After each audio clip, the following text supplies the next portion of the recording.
Deserto é onde que você não sabe a direção, porque parece tudo igual. Você olha para todo lado e não encontra um norte nem um sul. Você não sabe se está indo na direção certa. Deserto é lugar de dependência total de Deus. Dependência total. Você não sabe como fará no dia de amanhã. Você não sabe como você vai continuar o amanhã. Isso é deserto. Mas no deserto Deus não te abandona. No deserto Deus não te deixa. Ele prometeu ir adiante de ti. E Ele não é homem para que minta, nem filho de homem para que se arrependa do que prometeu. Ele disse: eu estarei com vocês.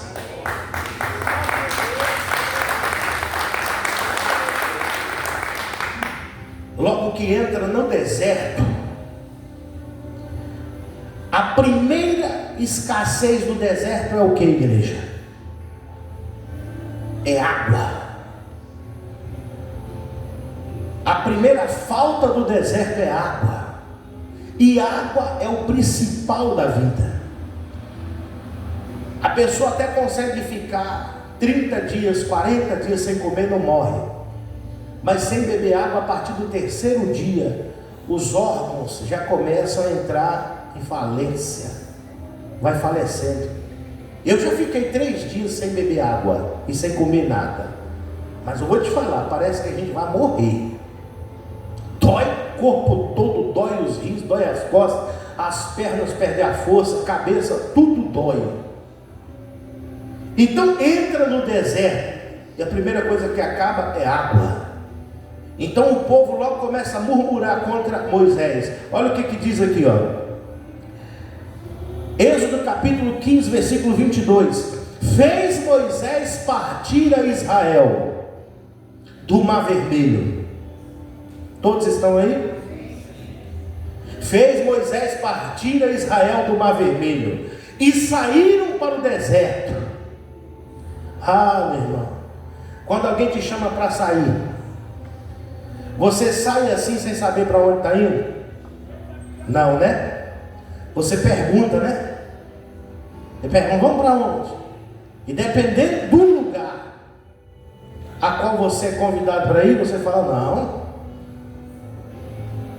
tem nada de bom lá. Aí Moisés faz o povo sair para onde? Para o deserto. Geralmente a gente quer sair para o maná, para a terra prometida, para a bênção. Mas antes de entrar na terra prometida, tem que atravessar o deserto. O deserto é um lugar que todo mundo passa por ele. Não tem como escapar, passa. Então eles saíram para o deserto de Sur, caminharam 3 dias. Quantos dias?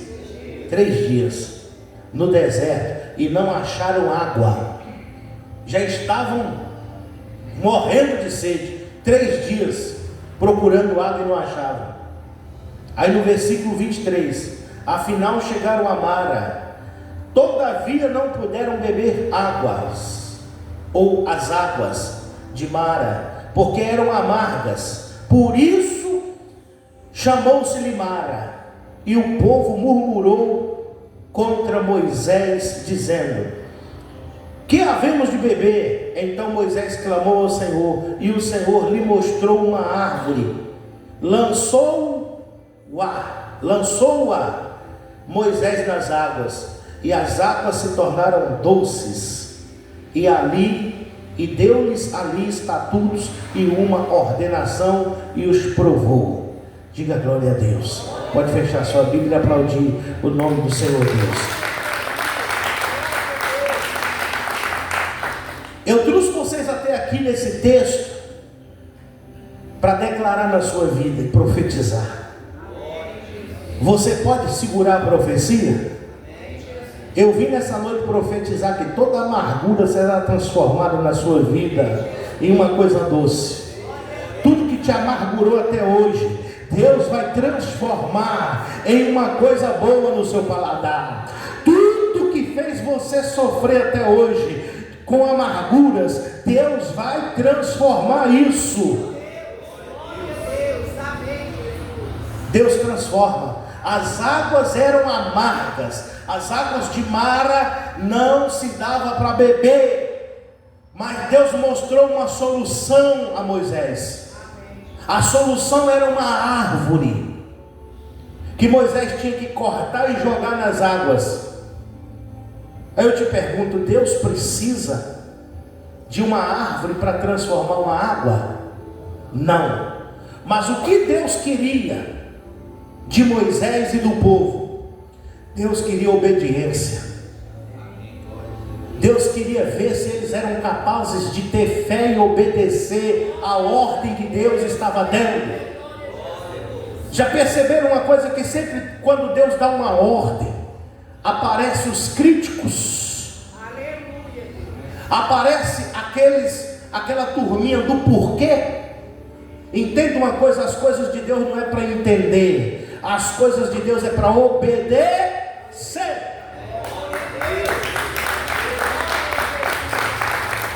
Alguém podia perguntar assim, ou perguntou, provavelmente, que tinha muito rebelde ali: o que tem a ver isso?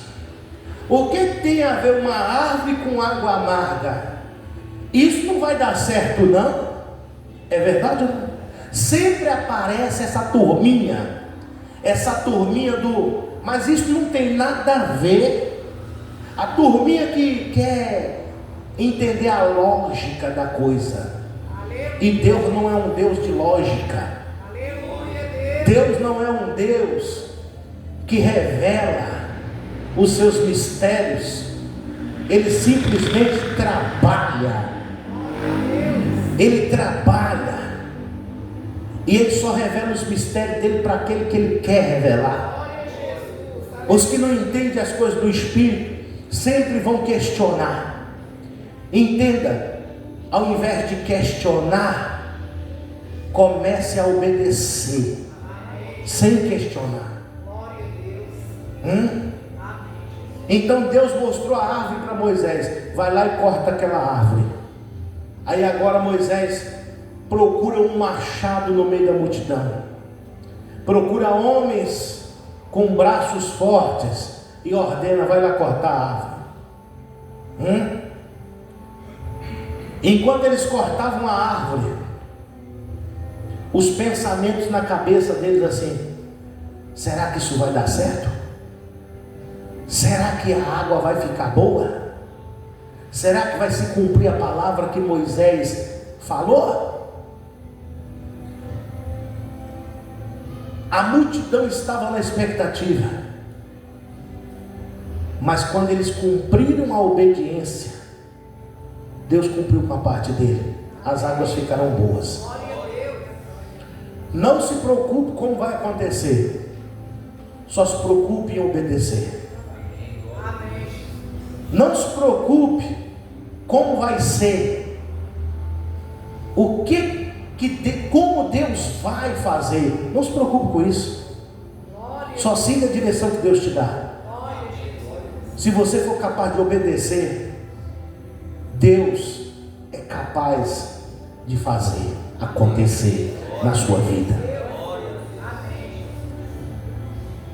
Você quer viver uma vida de milagre? Quem quer viver uma vida de milagre? Milagre só tem duas fórmulas. A primeira fórmula é a fórmula da fé. É infalível, a fé é infalível. E alguns milagres vão acontecer só com a fé. A segunda fórmula é a fórmula da obediência. Diga comigo: obediência. Obediência. Tem milagres que você não vai nem precisar ter uma fé grande, só basta obedecer. Mesmo se não tiver lá grandes fé, o suficiente para aquele milagre acontecer. Se você for capaz de obedecer, aquele milagre vai acontecer. Glória a Deus, aleluia, Jesus. E quando você é uma pessoa boa de fé e boa de obediência, você se torna imbatível, imparável. Seja bom na fé, mas também seja bom na obediência. Porque quando a fé não estiver em alta, a obediência vai te socorrer. Aleluia, Jesus. Glória a Deus. Compreende o que eu estou dizendo? Muitos milagres aconteceram só pela fé, e outros milagres aconteceram só pela obediência. A mulher hemorrágica, ela surpreendeu Jesus com a fé dela, porque ela disse consigo mesma, ela não disse com ninguém, ela disse consigo mesma: se eu apenas tocar a orla da sua veste, eu serei curada. Quando ela foi lá e tocou, Jesus se assustou e procurava saber quem era essa pessoa de tanta fé. Ela foi curada na mesma hora. Não foi pela fé de Jesus e nem pela fé de outra pessoa, a não ser a própria fé dela. E não foi ninguém que ordenou ela para fazer aquilo. Então isso é um milagre pela fé. Agora teve outro, um cego de nascença, que nunca tinha visto a luz do sol, que Jesus cuspiu no chão, pegou aquele lodo, passou nos olhos dele. Aquele homem não sabia quem era Jesus, porque ele nunca tinha visto Jesus. Então não tinha como ter fé em alguém que ele nunca tinha visto. Ele não tinha fé em Jesus. Mas quando Jesus cospe no chão, faz o lodo, passa nos olhos dele, Jesus dá uma ordem: vai e lava-te no tanque de Siloé. Ele não foi curado na hora que Jesus passou o cuspe nos olhos dele, mas quando ele foi lá e cumpriu com a palavra que Jesus havia ordenado, ele foi curado pela obediência. Milagre pela obediência. As águas de Mara se tornaram doces pela obediência de Moisés. Moisés já tinha ali o cajado na mão, e ele poderia questionar a Deus: o mesmo cajado que abriu o mar vermelho também não pode agora tocar e fazer a água ficar boa? Sim ou não? Sempre tem gente assim na igreja, pessoal, que o pastor sai com uma campanha, ela começa com aquele senso crítico: que campanha é essa? Que coisinha é essa? Para Deus abençoar a minha vida lá, precisa de uma campanhazinha dessa? Pastor lança a campanha do sal. Ah, mas que Deus lá precisa de sal? Deus não precisa de nada disso. Mas só que Deus está querendo ver a sua fé e a sua obediência. Se Deus move o coração do profeta, do sacerdote do altar, para lançar uma campanha, se você crê no que é ensinado aqui nesse altar, você não tem que questionar. Você tem que entrar para dentro e crer que Deus vai te honrar.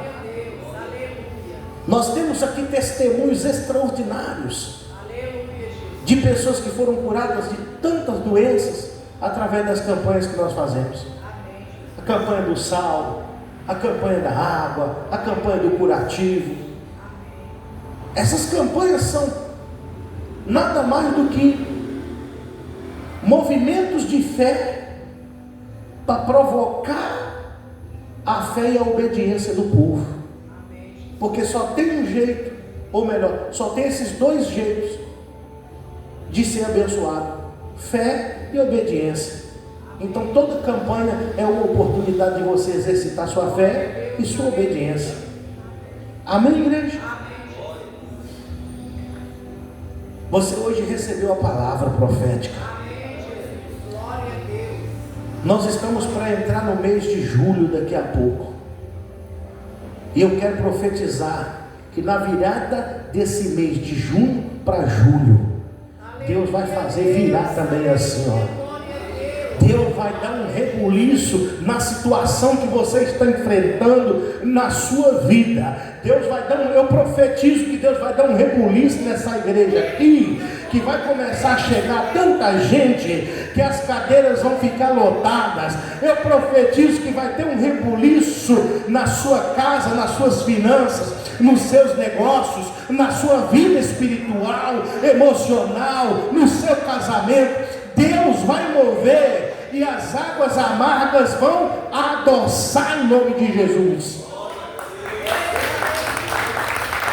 Fique de pé, igreja. Aleluia. Oh, glória a Deus. Oh, glória a Deus.